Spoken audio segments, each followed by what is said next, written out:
참신하게, 네, 죄송합니다. 기록이 되고 있네요.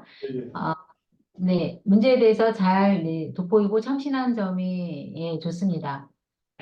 그리고 이제 실제로 재개발 지역에서 어떤 주민이 피해를 보는가, 라고 하는 지점을 한번 생각해 봐야 되겠다 싶습니다. 여기, 아, 학생분들이 생각했던 재개발 인근 거주민들이 이제 피해를 보고 있다, 이렇게 보신 거고, 그 부분은 되게 이제 나름 포인트를 잘 잡긴 했지만 조금 추상적이긴 합니다. 그래서 특히 이제 소음으로 상대원 이동이 이제 재개발되고 있어서 그 건너편에 있는 상대원 일동이 굉장히 넓거든요.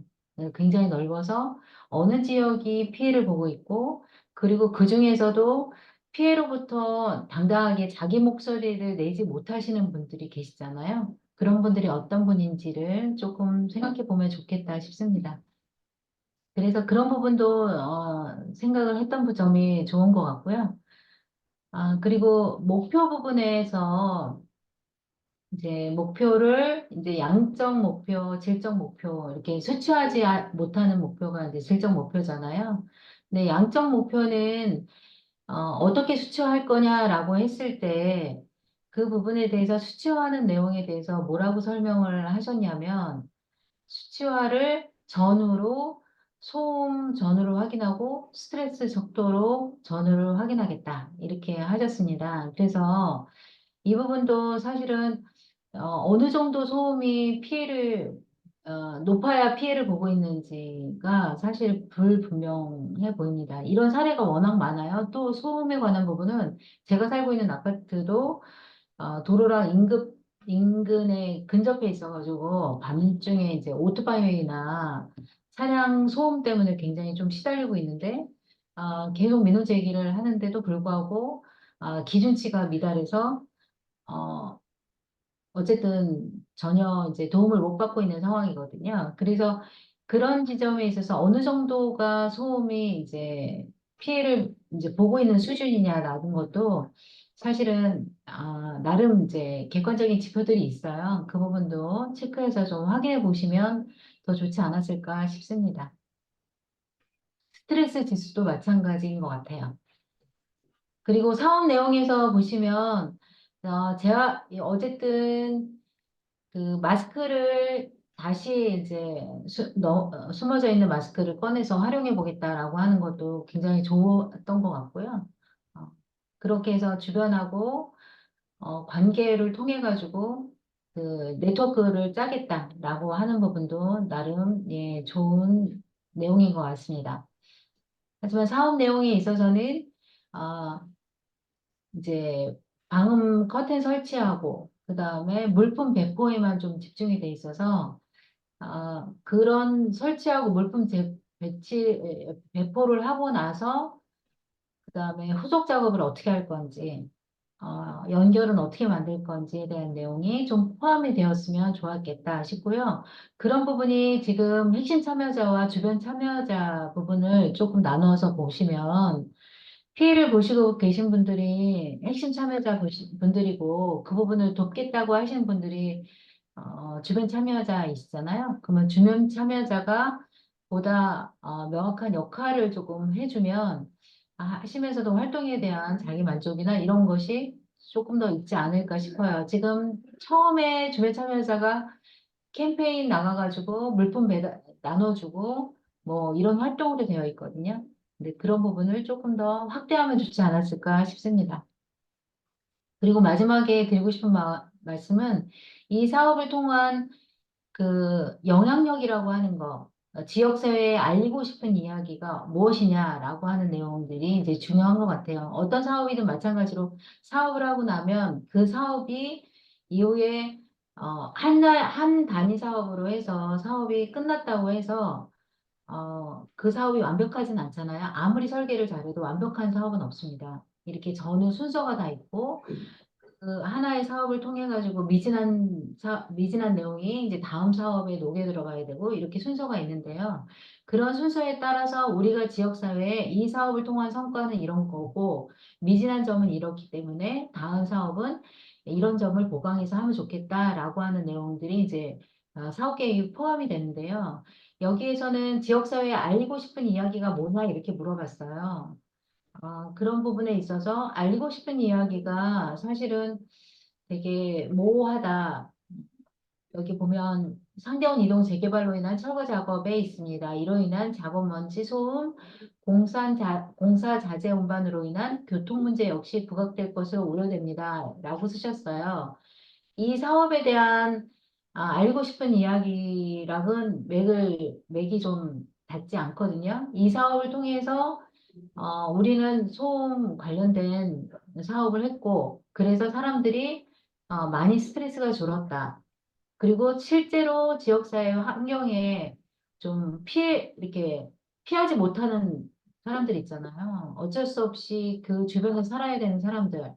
그리고 어쩔 수 없이 환경적으로 자기 목소리를 내지 못하는 사람들의 피해가 문제에 대한 부분에 좀 집중해서 우리가 지역사회에 이렇게 어려운 사람들의 환경 문제에 대한 이야기를 좀 하고 싶었다라고 하는 이야기를 여기서 좀 기술하면 좋을 것 같고요. 그리고 그렇게 어쨌든 활동을 통해서 피해를 최소화하기 위한 사회적으로 대안 마련이 필요하다라고 하는 메시지를 주는 것도 필요할 것 같고요. 그리고 조금 더 확대된다면 재개발 이슈는 부동산 이슈잖아요. 그래서 많은 사람들은 재개발로 인해서 소수만 재개발 이득을 보고 다수는 피해를 보는 양상이거든요. 그런 부분까지도 조금 더 확대해서 내용을 좀 들여다보면 조금 좋은 공부가 되지 않을까 싶습니다. 네, 이상입니다. 혹시 질문하실 거 있으실까요? 예, 잠시만요, 원장님. 원장님 일단 너무 감사합니다. 질문 있을까요? 네, 예, 원장님 질문 하나만 드릴게요. 네. 맞습니다. 저 여기를 보고 카메라 좀 준비하는 과정에서 포함시키기가 힘든데 포함을 못한 상황이 있어서 뭔가 큰 소리를 관장님 들리세요 목소리가? 네, 잘 안 들립니다. 안 들리죠? 제가 네네. 맞아. 여기 모니터에 보이지? 관장님 좀 다시 한번 질문할게요. 네.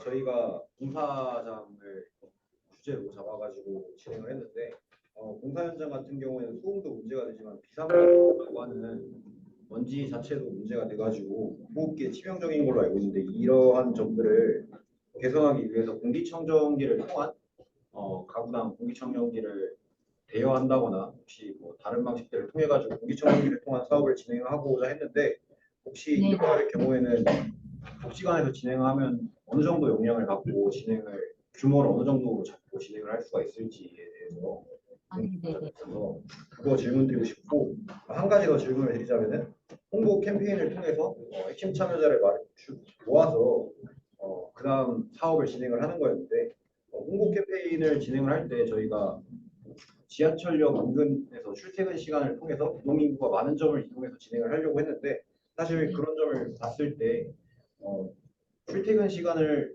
통해서 지하철역을 이용하는 국민들은 사실 공사 현장에서 발생하는 소음과는 거리가 좀 멀 수가 있습니다. 왜냐하면 그 지역에 네네. 머물지 않고 타 지역을 이동해서 대부분 직장 근무를 하시기 때문에 그러면 네. 혹시 이러한 홍보 방법이 아니라 다른 홍보 방법을 통해서 효과적인 홍보 방법을 낼 수 있는 게 있는지 그 두 개가 좀 궁금합니다. 네. 알겠습니다. 첫 번째, 이제 공기청정기, 그 먼지 관련돼서, 지금, 저희 기관에도 공기청정기가 후원이 많이 들어와서 공기청정기를 가동하고 있고요. 그리고 미세먼지 관련되는 거는 굉장히 사회적 큰 이슈잖아요.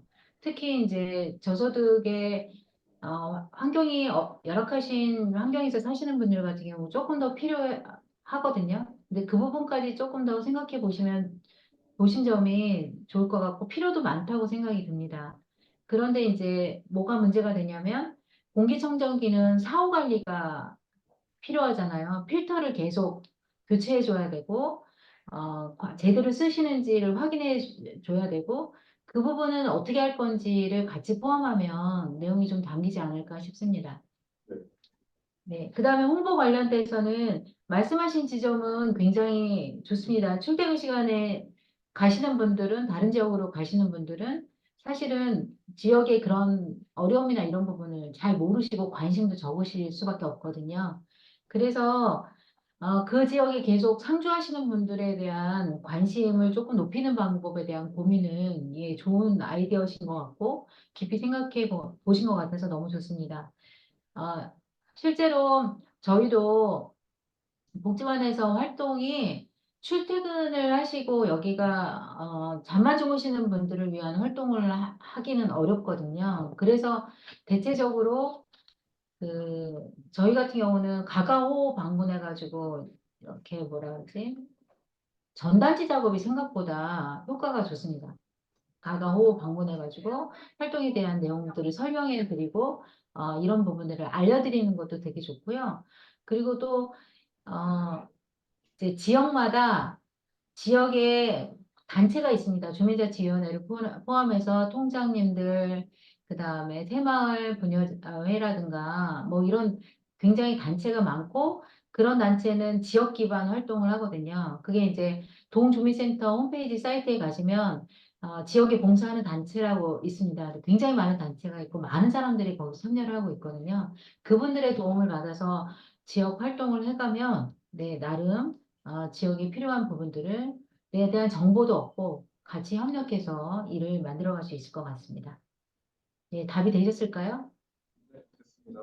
예, 감사합니다. 관장님 감사합니다. 예. 네. 혹시 또 관장님 질문 있을까요? 질문 없으면 관장님 그거 하나만 여쭤볼게요. 저희 학생들 다 실습 앞두고 있거든요, 관장님. 네네. 실습을 앞두고 있어서 실습생으로서 뭘 준비해야 될지를 간단하게 조금 팁을 좀 주시면 예, 네. 예, 좋은 실습이 될 것 같습니다. 네. 간단한 팁 감사합니다. 부탁드리겠습니다, 관장님. 지금 이제 실습을 앞두고 실습처는 다들 이제 구하고 계시죠? 네. 네. 나름 네, 긴장도 되고 실습을 어떻게 해야 될지에 대한 고민스럽고 이러실 것 같아요. 어, 실습을 이제 한 달간, 4주간 이렇게 하게 되는데요. 실습을 통해서 사실, 어, 많은 부분을 배울 수 있고 경험할 수 있지만 또 반면에 어떻게 해가느냐에 따라서 질적 차이가 굉장히 이렇게 차이가 큰 것 같습니다. 그거는 어떤 지점이냐면 내가 실습을 통해서 4주간 그래도 열심히 해서 사회복지 현장이 어떤 현장인지 그리고 이 현장이 나하고 맞는지 그리고 거기 만나는 분들이 어, 제가 만나실 분들의 대상이기 때문에 그분들이 나의 성향이나 그리고 그러신 이런 것과 맞는 건지 이제 쉽게 얘기하면 궁합이 맞는지 그러니까 각자 본인이 하고 싶은 활동과 그 다음에 만나시는 분들과 내가 잘 맞는지 이런 걸 확인해 보는 작업이다 이렇게 생각해 보시면 될 것 같아요. 각각의 이제 실습처를 가면 실습처에서 요구되는 여러 가지 이제 일을 하게 될 텐데 그런 일들이 다 머릿속에 남지는 않아요. 다 머릿속에 남지는 않지만 아, 경험적으로 이런 부분들이 나의 이후 진로에 도움이 되겠다라고 하는 지점을 남기려면 사실은 열심히 경험해 보는 거 말고는 방법이 없습니다. 그래서 열심히 경험해 보려면 시키는 건 다 한다. 이런 태도가 필요하고요. 시키는 거 다 하고 그 다음에 모르는 건 끊임없이 물어본다. 끊임없이 쫓아다니면서 이건 어떻게 해야 될까요? 저건 어떻게 해야 될까요? 자, 많이 물어보시는 분들한테 많은 교육적 팁을 드립니다. 만약에 이제 묻지 않으면 워낙 사회복지 현장에서 일하시는 분들은 자기 업무가 많으세요. 그래서 실습생한테 일일이 실습생이 얼마나 공부를 열심히 하고 있는지 무엇이 필요로 한지에 대해서 챙기려고 하지만 놓치는 경우들이 많거든요. 그럴 때 거꾸로 질문을 해오면 성심성의껏 대답을 해주고 저 친구는 배우려는 자세가 되어 있네? 라고 생각하면서 적극적으로 또 가르쳐 드립니다. 그래서 질문하려고 하는 태도와 그 다음에 나는 거기 가서 많은 걸 경험해 보겠다라고 하는 마음가짐이 두 개를 좀 가지고 실습에 임해 주셨으면 좋겠습니다. 네, 예. 이상입니다. 관장님 말씀 너무 감사합니다. 관장님 바쁘신데 감사드리고요. 관장님 주신 말씀으로 아이들 사업계획서 좀 수정해서 다시 한번 또 연락드리겠습니다. 관장님 고맙습니다. 여러분 박수 마치겠습니다. 감사합니다. 관장님 감사합니다. 연락드리겠습니다.